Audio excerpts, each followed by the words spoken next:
Hi guys, si Kadyo na naman at ang kaibigan ko si AJ para po sa aming bagong podcast episode dito po sa M-News Experience. Bakain po ako. Anyways, pare, kamustahin mo naman natin viewers, Papa AJ? Yes guys, magandang araw po sa inyong lahat. This is your guy AJ Rivera at kami ni Papa Joel. Si Kadyo ay nagbabalik ngayong araw na ito para po sa isa na namang mainit na usapan tungkol sa latest happening sa motoring industry. Yes, pare. Ngayon, di ba, nabalitaan natin, kaka-launch lang ng bagong Hero Motorcycles dito sa Pilipinas. Guys, alam ko yung iba sa inyo, kilala na kung sino si Hero. Di ba sa India, Hero Honda ang tawag dyan, no? Ngayon, pare, baka may alam ka mga basic knowledge tungkol sa Hero. Well, okay. This is based on our research and information that we gathered, no? So, ang Hero Honda, nung araw, it started in 1984 as a joint venture between Hero Cycles of India at saka Honda of Japan. But in June 2012, Hero Motocorp approved a proposal to merge the investment arm of its parent Hero Investment Private Limited with the automaker. So, itong decision na to, lumabas to 18 months after nag-split sila sa Hero Honda. Ano ibig sabihin yan? So, nag-standalone na, brother? Yes, that's actually true. Ganon ang nangyari. But to give them background, ang Hero Motorcycles po, isa sa pinakamalaking distributor ng motorsiklo sa... And manufacturer, no? Yeah, and manufacturer sa buong mundo. As in sila, akala ko TVS. Hindi pala, no? Hero ang pinakamalaki. For given the fact na dahil may collaboration sila with Honda nung araw, kaya ganun kalaki rin ang traction ng company ito. Kaya naalala ko bro, dati, nung nanonood pa lang ako ng mga review, tagal na yun sa kasi dati makanood ka lang ng review ng motorcycle sa mga Indian. Yes. Mga Indian ang gumagawa. So lagi ko nakikita yan, Hero Honda, Bajaj, at saka syempre yung TVS. Lagi sila yung parang naglalaban yung mga motorcycle manufacturing brand ng India, tama? Oo, totoo yun. So, sige. Anyway, meron silang presence sa more than 47 countries, no, globally. Wow, ang dami. Oo, at di lang yun. Meron pa silang mahigit 115 million happy customers na. And meron silang tinatawag na touch points, customer touch points. So, 9,000 plus ito worldwide. So, ibig sabihin, ganun sila ka-accessible.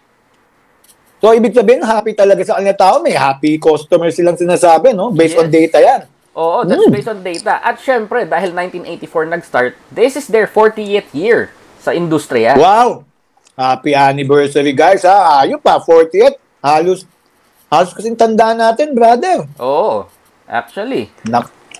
Okay pala yung mga...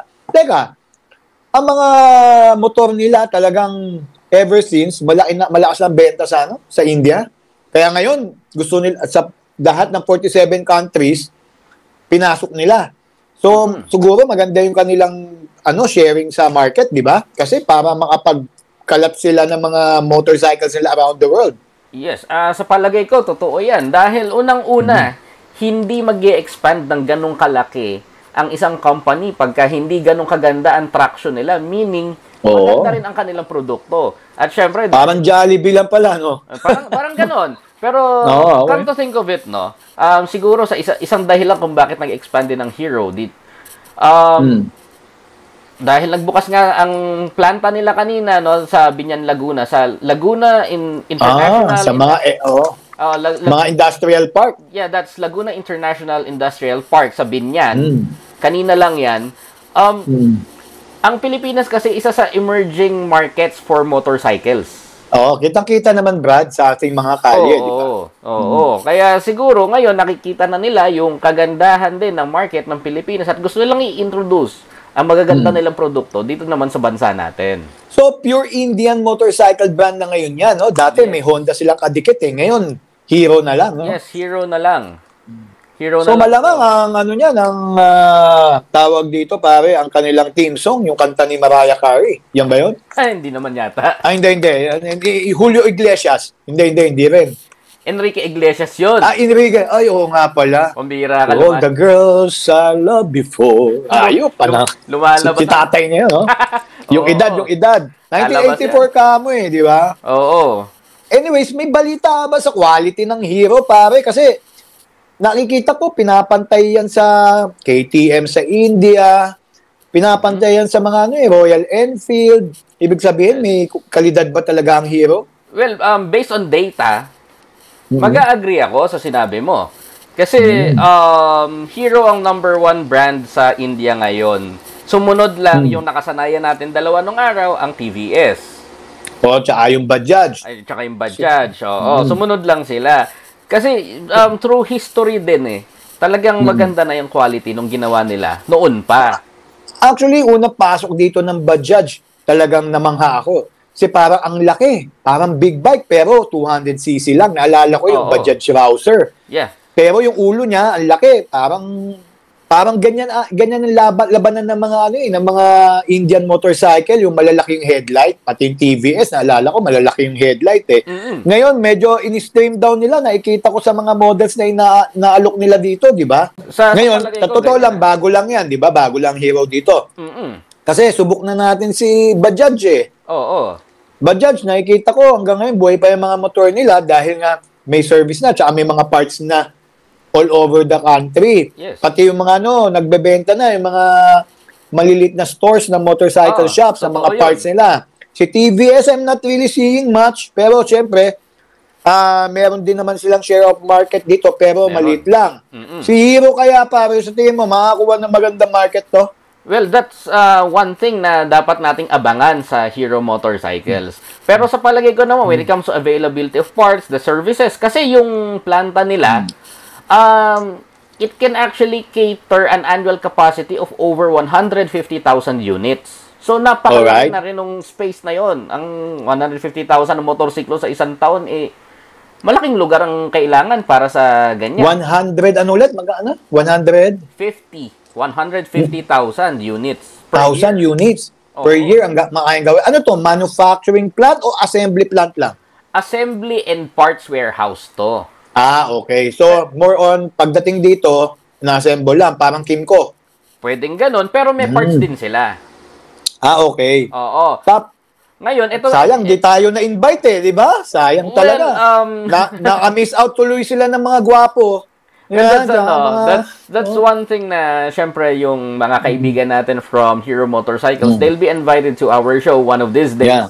Para naman... Kasi kahit they failed to invite us or nakaligtaan lang, we will still tell the people, na meron ng hero dito, of course. Kasi kung ano mga good news, mamaya may mga followers dyan ng hero from India, gustong-gusto talaga yung mga yung brand na to, di ba? Nandito na. Pare, 3 ata ang nilabas nila, na models, Ano-ano nga ba itong mga models na to, bro? Okay, for the models, we have 3. Sa 3 model na yon, ang ilalabas dito or ang in-introduce kanina is ang scooter nila, which is the Zoom 110. Oo, pogi nakikita ko. Tapos Zoom 110. Sumunod naman ang kanilang naked bike, which is the Hero Hunk 160. 160cc ba? Parang ito yung Suzuki, yung Suzuki Gixxer. Ang ganda. Tsaka, medyo similar din siya sa Yamaha FZ. Oo nga. Diba? At may 200cc siya. Yes, ito yung kanilang enduro type na motorsiklo. This is what they call Hero X Pulse 200 4 valve. Wow. Maganda siya, brother. Oo, actually. Okay naman pala, Oo, actually, yung isang kaibigan natin na nasa Hero Motorcycle, na pag-usapan namin prior na masusubukan natin, lalong-lalo na si Lester yan, si Lester Dizon. Yes, oo. Speaking of Lester Dizon, unang-una last week nag-birthday ang ating kaibigang si Lester Dizon. Happy birthday, belated, Papa Lester. Yes, Lester, belated happy birthday ulit. Oo, so, pare, sa nakikita kong itong mga motorcycles na to, tingin ko, bebenta to, sa mga riders natin sa Pilipinas.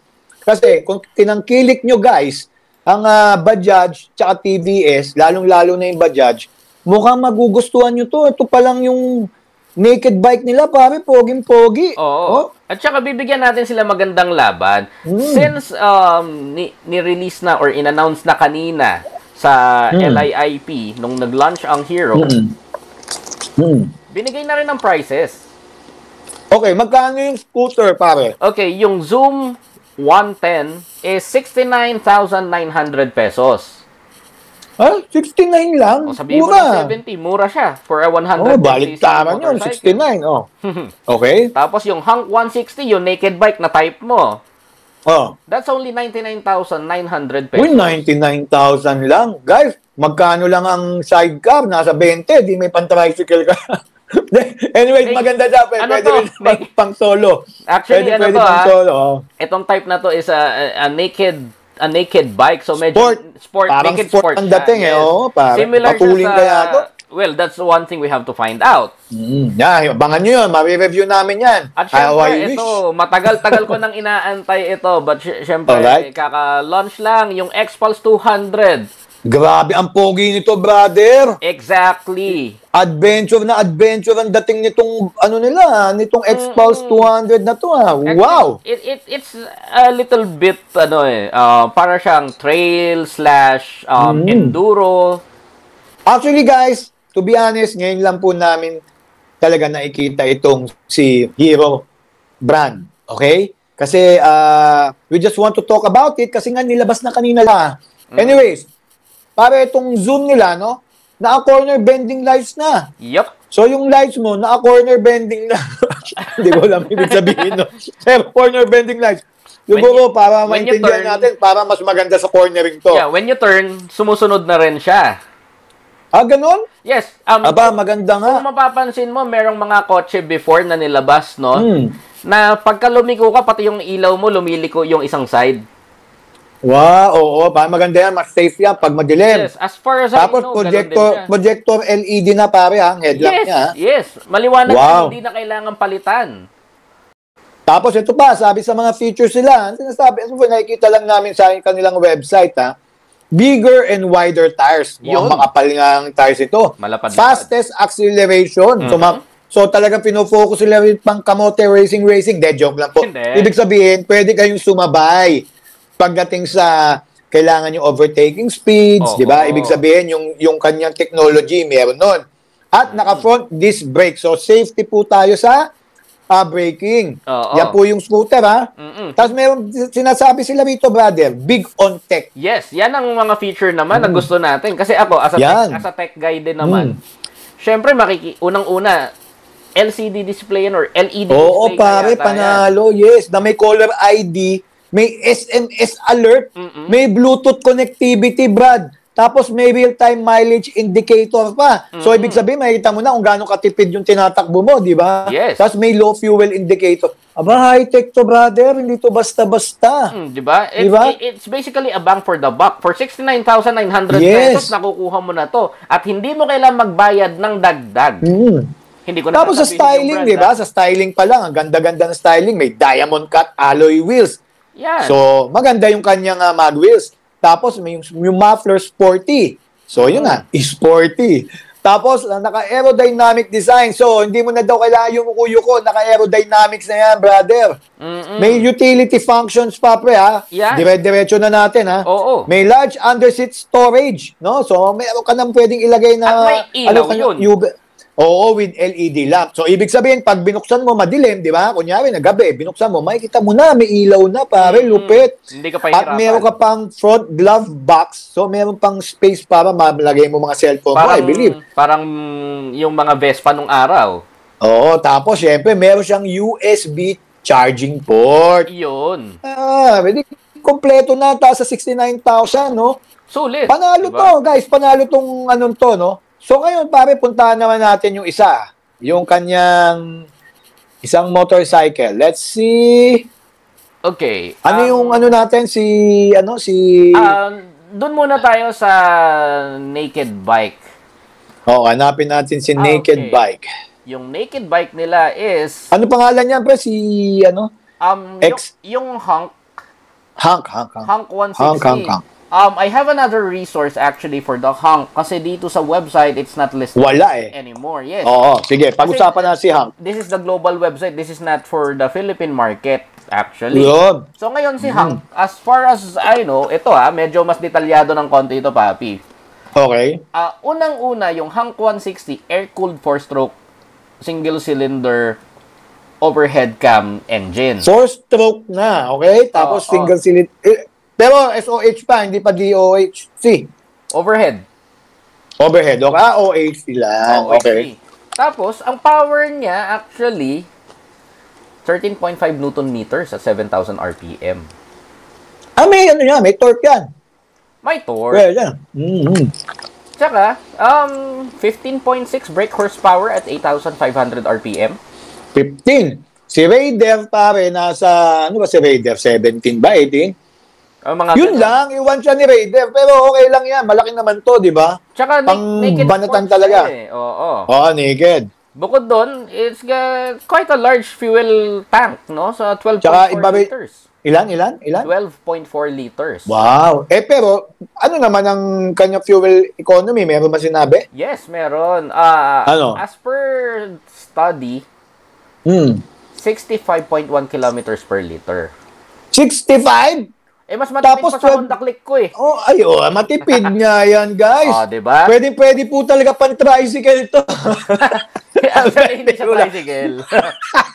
Hindi. Okay po to. Poging-pogi po dating nyo rito. Galawang mga ano po to, naked bike. Mga para na kayong si Ruru Madrid. Di ba? Si ano yun? Si Black Rider ba yun? Oo. Tsaka kung naalala mo, yung dati nating kasama, si Papi Miko. Mahilig sa naked sports yan. Naked yan. Mahilig din mag-naked yan. Si Papa Miko. Anyways, okay yan ha. Ang tipid po niyan para sa isang malaki na big bike looking na motor, di ba? 65. Wow.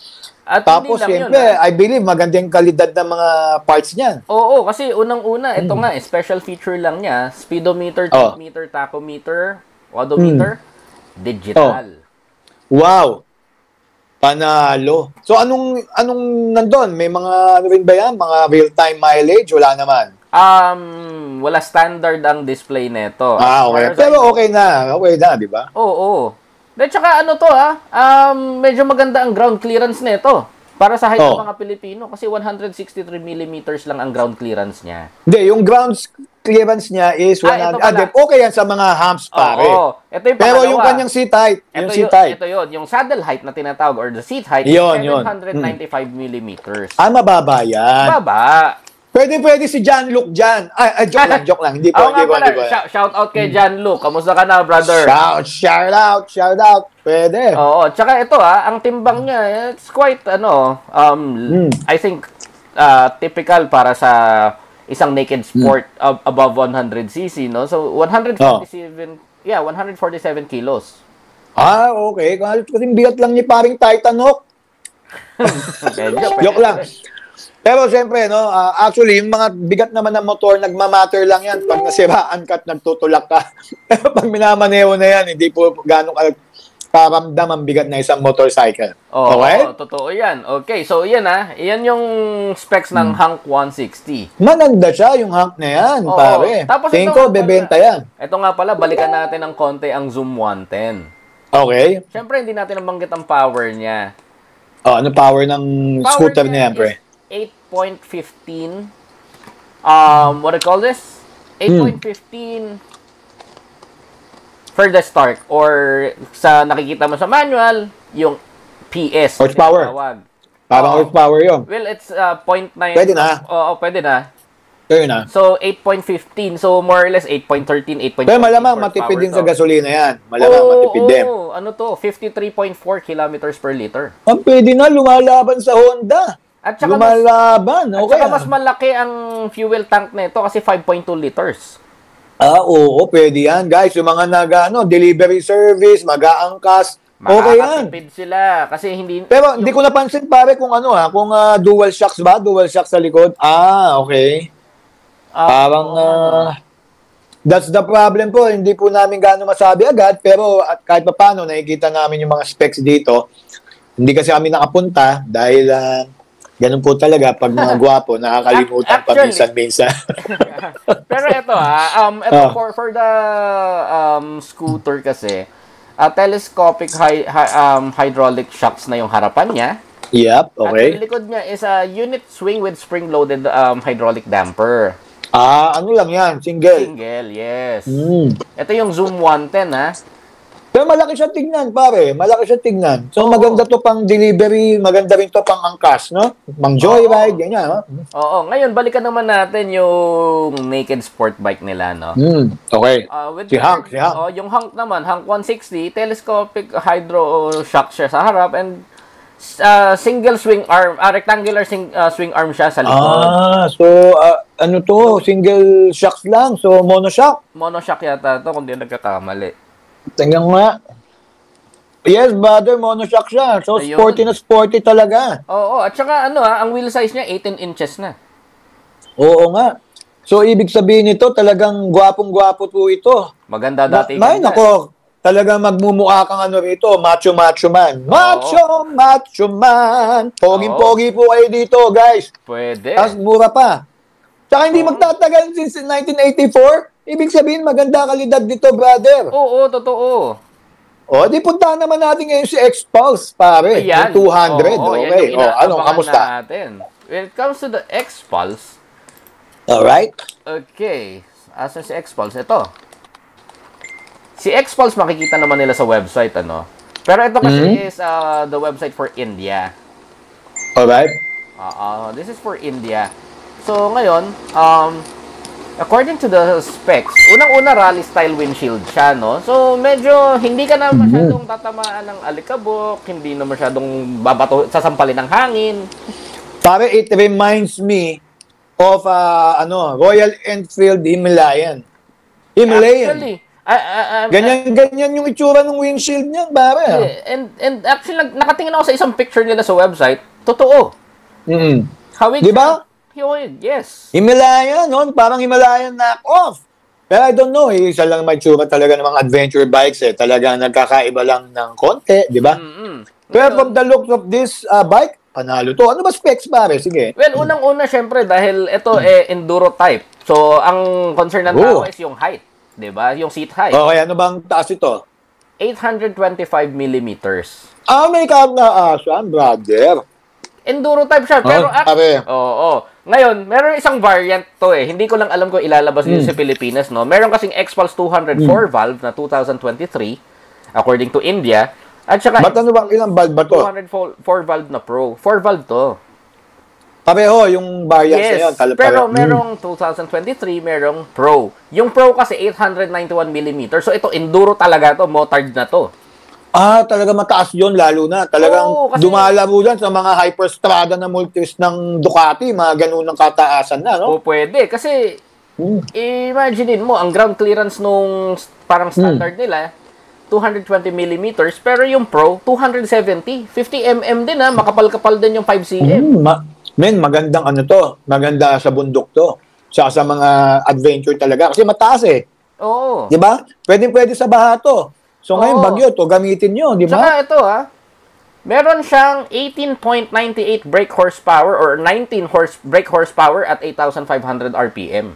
Maganda yung ganung maganda na yung power na yun. Kasi aside, siyempre, sa mga ganito kasi, tol, sa mga adventure, siyempre, usually parang enduro nga, hindi naman talaga matter kung mabilis ang top speed mo. Maganda lang dito talaga yung hatak dapat. Well, when it comes kasi, siyempre, when it comes to hatak naman, ito naman yung torque niya. 17.35 Newton meters at 6,500 RPM. Maganda. Diba? Maganda yon, Brad. Maganda yung ganung klaseng torque. Pwede to. Oo. Hindi ka madulo, pero pagka kinailangan mo yung takbo, yung hatak, yung akyat, iaakyat ka talaga niya. Usually naman talaga, pare, pag mga bumibili ng mga enduro bikes, mga adventure bikes, not necessarily on the speed Yes. Unless talagang ikaw yung mga adventure type, yung mga touring type, talagang kukunin mo. Kailangan may speed. Pero to, okay na to. Saktong-sakto. Parang Himalayan. Yes. Tsaka ito ang Royal Enfield, hindi rin ganun kabilisan yung 400 nila Oo. Pero ito, sakto lang. Sakto. Pero Lang. ito ang mileage nitong Xpulse 200 is 51.59 kilometers per liter. Ano ba yan? Nalulugi na mga gasolina. Tumaulo na po laway ko dahil po sa sobrang sarap ng ganyang balita. 52 kilometers per liter. Tapos ang gauge mo, digital na. Digital. Ano ba yan? Magagalit diba? sa inyo mga gasolinahan yan. Ayaw nyo na bumusita. Yung mga gumagawa ng mga electric vehicles, malulugi sa inyo. Antitipid na eh. O ano pa pare? Tapos meron? ito meron ditong info about highway mileage naman. Pero syempre dito sa Pilipinas, pang national highway lang national. Mga MacArthur lang yan. Mga ganyan. Yan, MacArthur, Maharlika, yan lang. Hindi tayo pwede sa NLEX kasi 200cc tama. ito. Tapos, as I'm looking at the pictures, maganda siya eh. Men, ang ganda ng tindig. Tinitignan ko pala ngayon, maganda yung tindig nito. Oo. Kaya... Kailan kaya tayo makamaneho nito? Balita ko, may mamamaneho tayo nito, Brad. Well, Lester, yung pinag-usapan natin last time, bro, nung nasa pageant tayo, Alam mo na. Yun nga, actually, we'll be having him, no? Yes, we're scheduling an interview para mas malaman yung patungkol sa hero. Actually, kanina ka-chat ko na si Ate Sha regarding that. Inaantay lang natin yung availability ni Lester so he can provide further information and more accurate information regarding Hero motorcycles tsaka yung models na to. Kasi sa ngayon Papi, as far as I know, meron ng mga tinatayo na mga 3S shops. Plano na. Meron na. At saka, ang alam ko, nagtatayo na rin sila ng flagship store nila.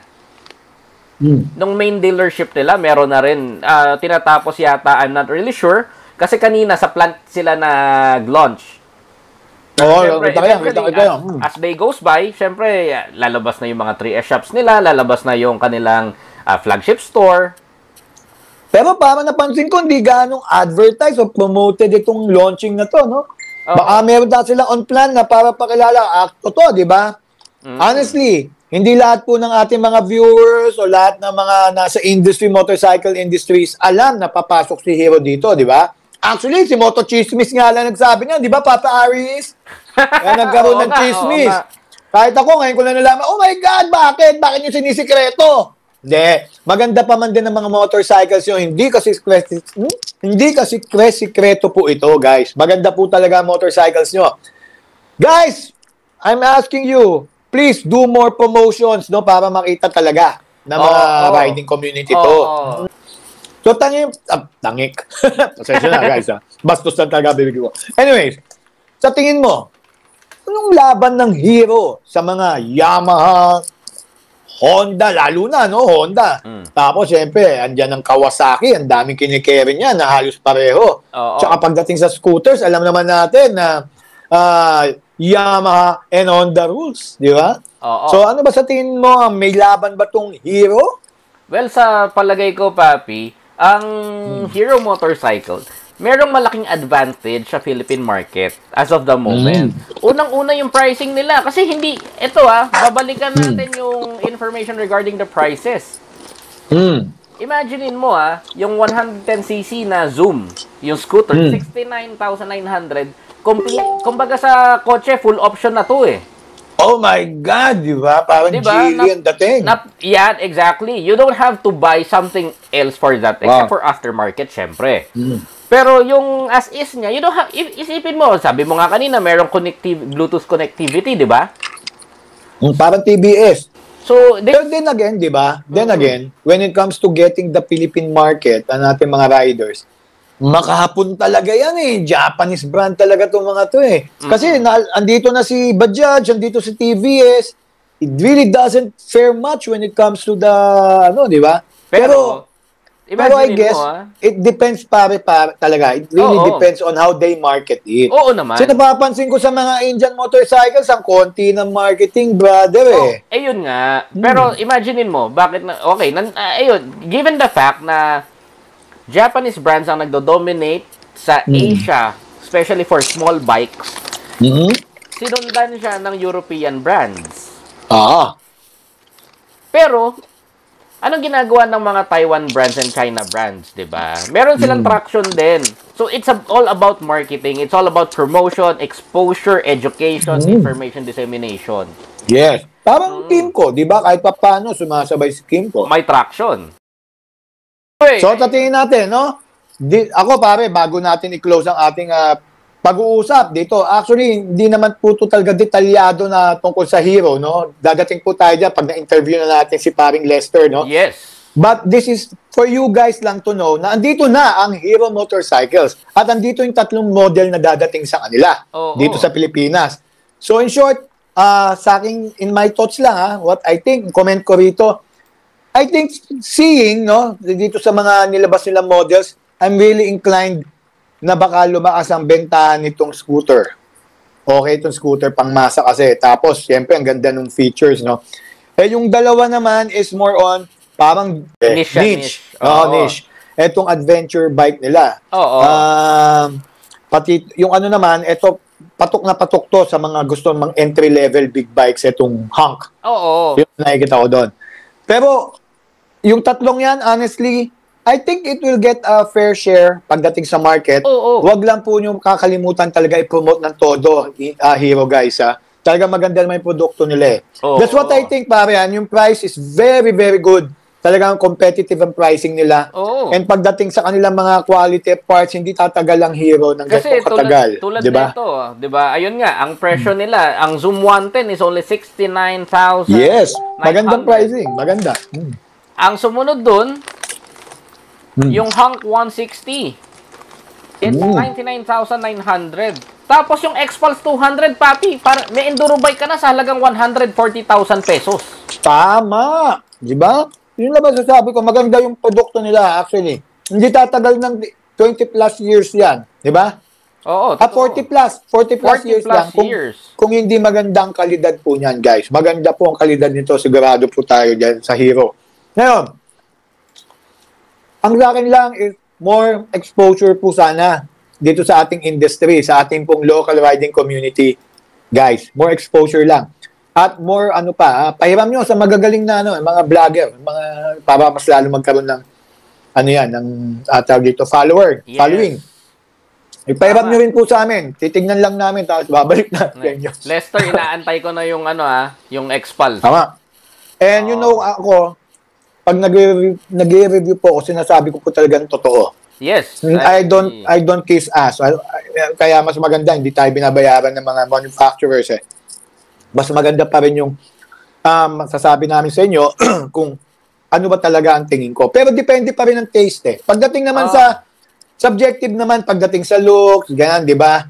Subjective naman yan Pero pagdating po sa performance, siyempre, kahit pa paano, dapat meron po kayong makuha when it comes to the competency of those reviewing it. Yung po sa akin. Ikaw, Papa AJ, ano masabi mo? Well, for now, regarding Hero Motorcycles, again, congratulations to the management. Ang Terra Firma Motors Corporation, yung TMC. Sila ang medala ng Hero Motorcycles sa Pilipinas. So, congrats. Congratulations, Lester, brother, Ate Shawi, congratulations for the launch. Congratulations. So, ngayon sa palagay ko, yung mga motor na nilabas nila, magkakaroon ng sariling market share yan. At the same time, ako ina-anticipate ko kung gaano talaga kaganda ang performance, lalo na X-Pulse. Gusto ko sana madala yan sa light trail man lang. Dali natin, pare. Dali mo kay Lester para makita naman natin kung okay ba talaga ang X-Pulse, di ba? Sa akin, yun lang, no? For Hero Motorcycles, I'm really looking forward to seeing a lot of them in the next couple of months. Again, guys, congratulations sa launch ninyo. Talagang naniniwala naman kami na maganda ang quality ng mga products na dadalhin ninyo dito sa Pilipinas. And of course, the availability of parts and services. Again, guys, congratulations. Naniniwala kami maganda kalalabasan ng market share ng Hero Motorcycle sa Pinas. At syempre, marketing, yan ang pinaka-ma-advise natin sa kanila. The promotion, yan po. Diyan talaga nakikilala ng tao ang mga produkto natin. Yun po. Ito lang ang mabibigay namin sa inyo. Ang aming simpleng usapan dito po sa amin pong M-News experience na podcast para lang po malaman nyo po talaga what's hot. At ito po ang hot na hot ngayon. Kalalabas lang ng Hero brand dito po sa Pilipinas. It's time to get excited again. Dahil totoo lang pare, these bikes, ay nako, mouth-watering pa. Very eye candy. At sigurado maganda ang kanyang kalidad. Sure Parang Royal Enfield lang yan pare. Oo. Talaga maganda ang kalidad. Oo. Indian bikes really are one of the best brands around the Totoo world. yan. O yun guys, again, maraming salamat po at nandito po kayo ngayon sa amin, kasama namin. At please, nire-remind lang namin kayo, please share nyo po itong video. Kung hindi pa kayo subscribe, mag-subscribe na po kayo. At mag-like na po kayo at click that bell icon. Guys, Yes. kasi, sa totoo lang, hinihintay lang namin dumating yung aming 100,000 subscribers to get our silver play button from YouTube. Siyempre. At saka, hindi lang tayo sa YouTube mapapanood, papi. Tama, hindi lang. Oo. Siyempre, mapapanood din nila tayo sa Facebook, Yeah. sa TikTok, at Oho. siyempre, ito yung matindi, Motoring Show nasa Spotify. Again guys, ako po si Kajo at ikaw si... At ako si AJ Rivera. So yun po. Again guys, maraming salamat po sa panonood nyo dito sa M-News Experience. Ako po si Kajo at ito po ang kasama kong si AJ. At sinasabi namin sa inyo maraming salamat and see you guys next time.